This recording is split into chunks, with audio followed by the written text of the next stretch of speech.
तो last video में हमने डिसीजन स्टेटमेंट्स की हैं, जिसमें हमने इफ़ स्टेटमेंट और इफ़ एल्स स्टेटमेंट को ट्राई किया था।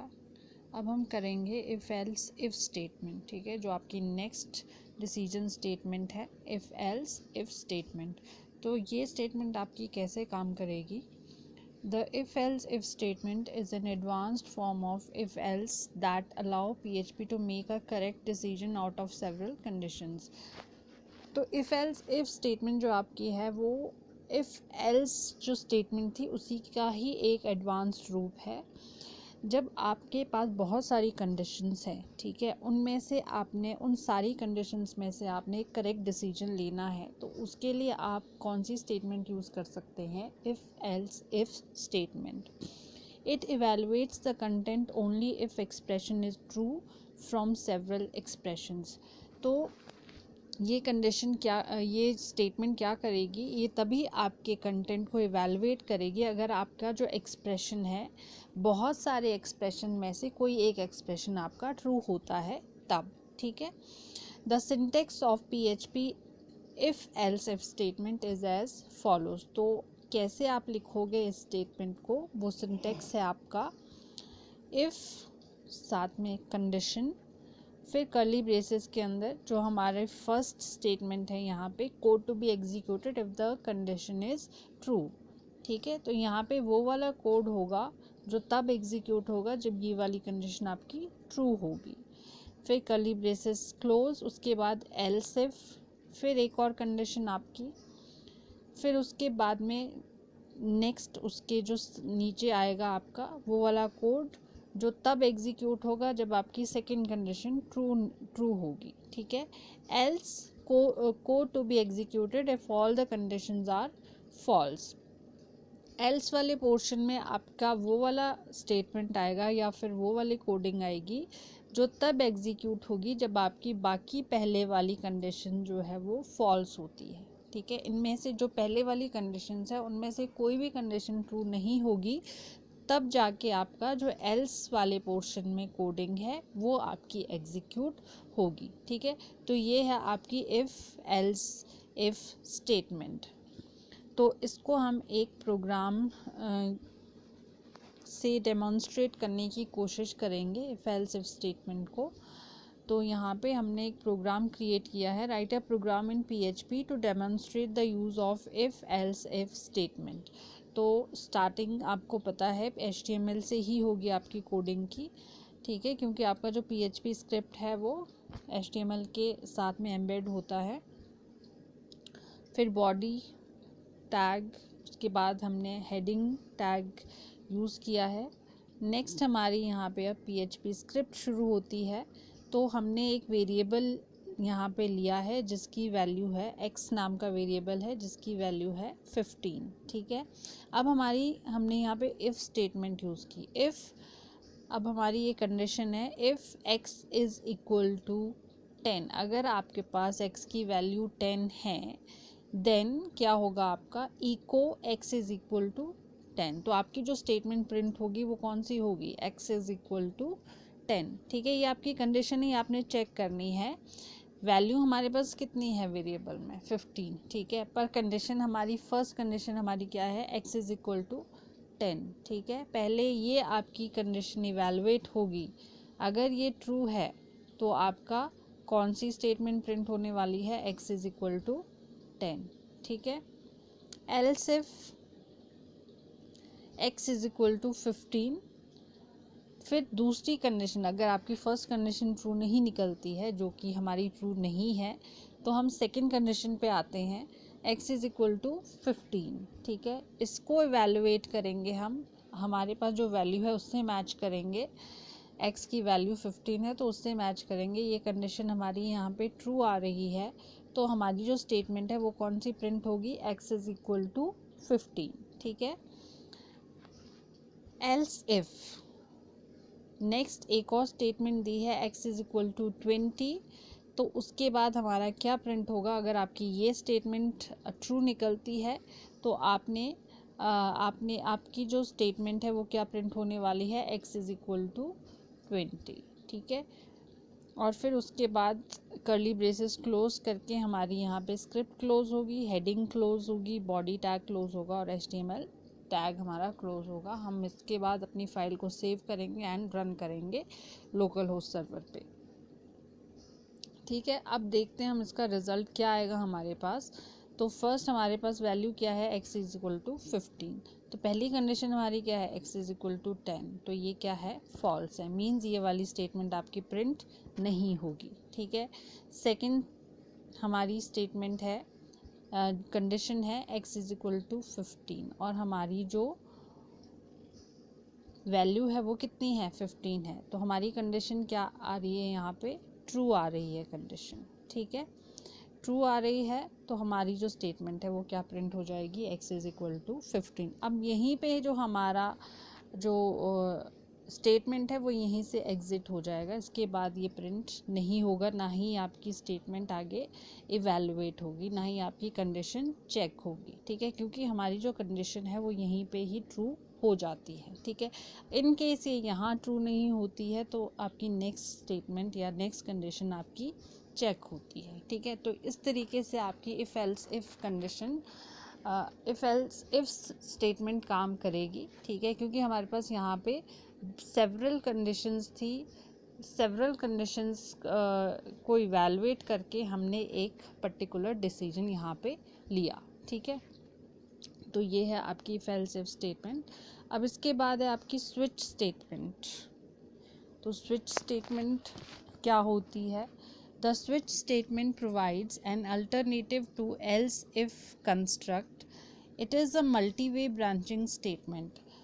अब स्विच स्टेटमेंट आप किसकी जगह पे इस्तेमाल कर सकते हैं, इफ़ एल्स इफ़ स्टेटमेंट की जगह पे। ये भी एक, जैसे आपकी if else if statement several statement के साथ में काम करती है, उसी तरीके से स्विच स्टेटमेंट भी आपकी मल्टीवे ब्रांचिंग स्टेटमेंट है। ठीक है, this statement causes a particular group of statements to be chosen from several available groups। तो इस स्टेटमेंट में भी क्या होगा, आपके पास एक ग्रुप ऑफ स्टेटमेंट दिया होगा, उनमें से एक पर्टिकुलर ग्रुप आपका चूज़ किया जाएगा जो आपके कंडीशन पे बेस्ड होगा। ठीक है, the selection is based on the current value of expression that is included within switch statement। तो जो आपने particular group of statement select करना है वो सिलेक्शन आपका बेस्ड होता है एक पर्टिकुलर एक्सप्रेशन की वैल्यू पे। ठीक है, आपके पास एक एक्सप्रेशन दिया होगा और बहुत सारी स्टेटमेंट्स दी होगी, अब आपकी वो स्टेटमेंट्स की वैल्यू आपके एक्सप्रेशन के साथ में मैच होगी। ठीक है, जिस भी स्टेटमेंट की वैल्यू आपके एक्सप्रेशन के साथ मैच होगी वो स्टेटमेंट आपकी एग्जीक्यूट होगी। ठीक है, और ये एक्सप्रेशन आपका कौन से स्टेटमेंट के साथ में यूज़ होता है, स्विच स्टेटमेंट के साथ में। तो कैसे आगे वही बताया जो मैं आपको अभी बता चुकी हूँ। The interpreter checks each case against the value of the expression until a match is found.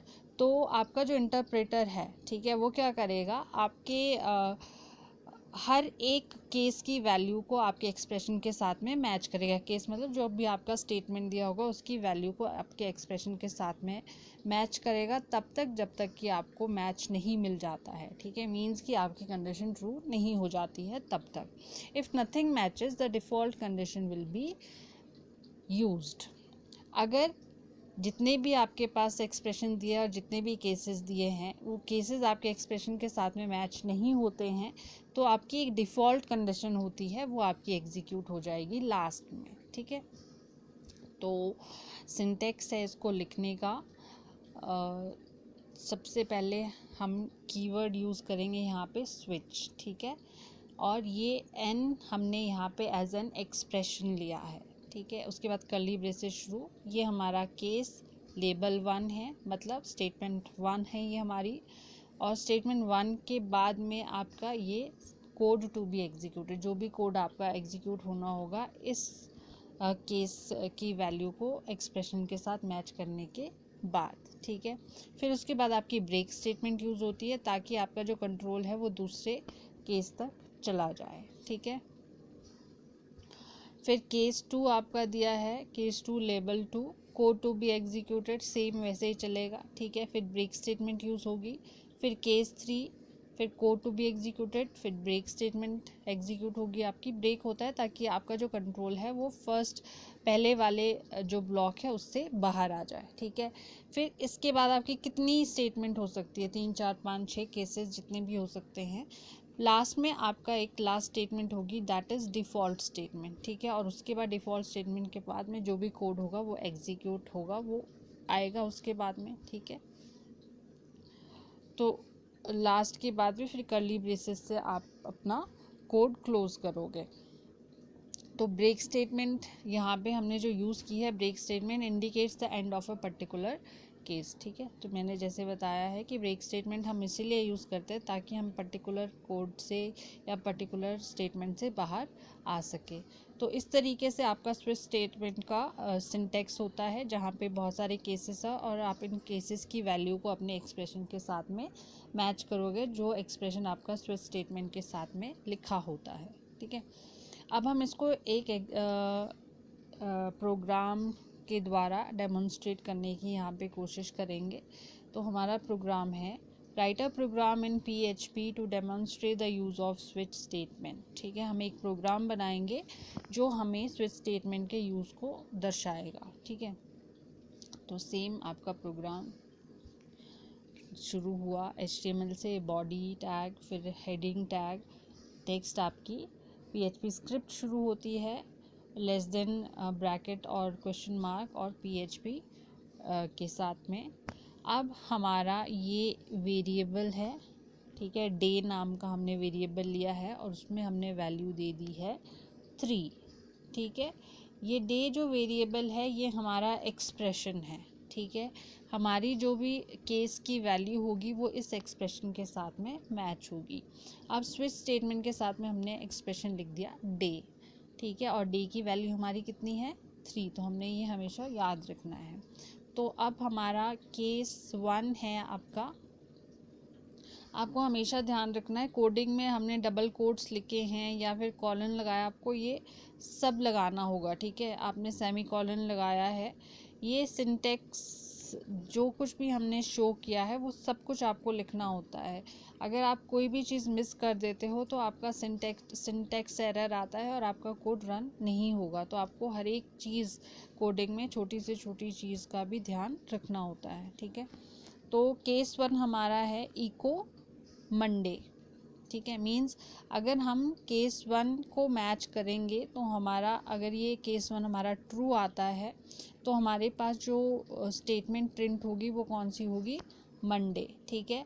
फिर ब्रेक स्टेटमेंट ताकि हम इस स्टेटमेंट से बाहर आ जाए, ठीक है। फिर केस 2 हमारा है इको ट्यूसडे, अगर हमारा सेकेंड केस मैच होता है एक्सप्रेशन के साथ में तो हमारे पास प्रिंट क्या होगा, ट्यूसडे।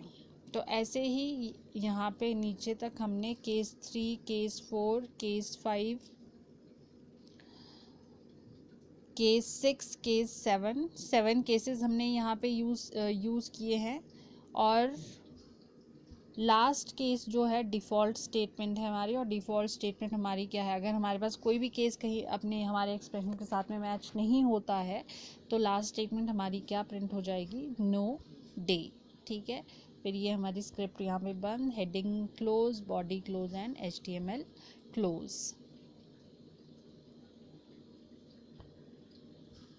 ये मैंने साथ में ऐसे लिख दिया है क्योंकि मेरे पास शायद पेज नहीं था, तो आपने ये नीचे को लिखना है, ठीक है। तो अब हम इसको समझने की फिर कोशिश करेंगे।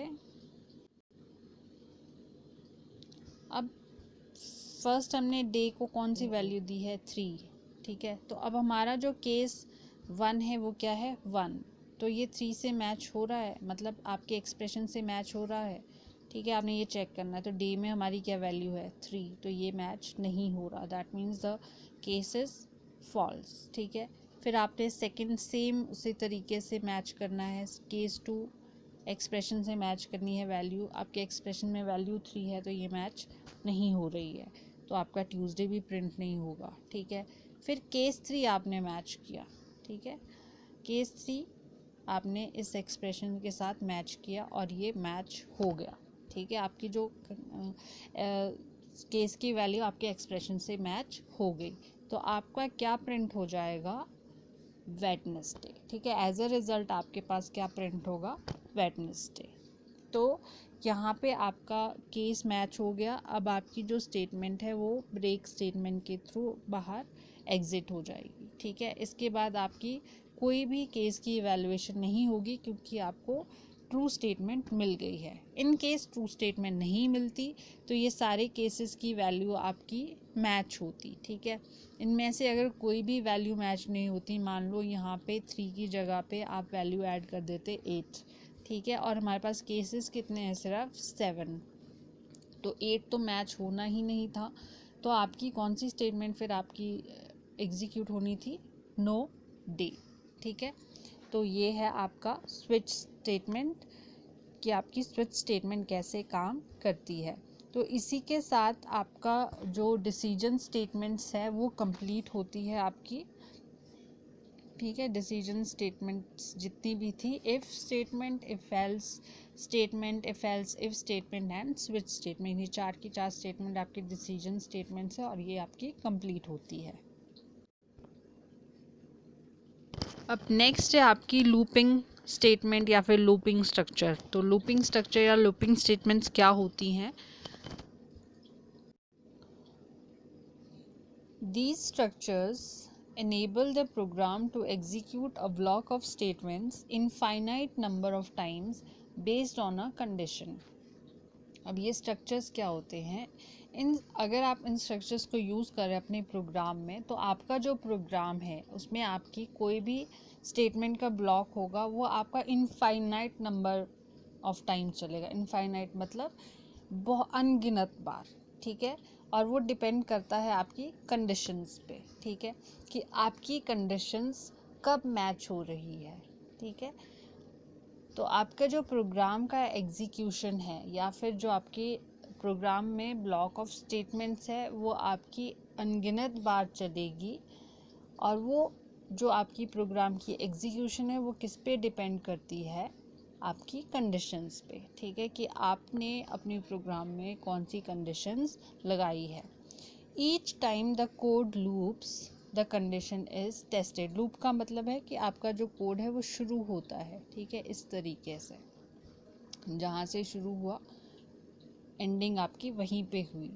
तो हर एक बार जब भी आपका कोड शुरू होता है या फिर आपका जो लूप है वो चलता है, तो हर एक बार आपकी जो कंडीशन है वो चेक होती है, ठीक है। मान लो एक ये कंडीशन यहाँ पे दी होगी, यहाँ से आपका लूप चला, ठीक है, कंडीशन आपकी मैच नहीं हुई, फिर से कंडीशन के पास आपका लूप पहुंचा, फिर चेक हुई कंडीशन, फिर दूसरी स्टेटमेंट के पास पहुंचा। इस तरीके से आपका जो लूप है वो चलता रहेगा, ठीक है।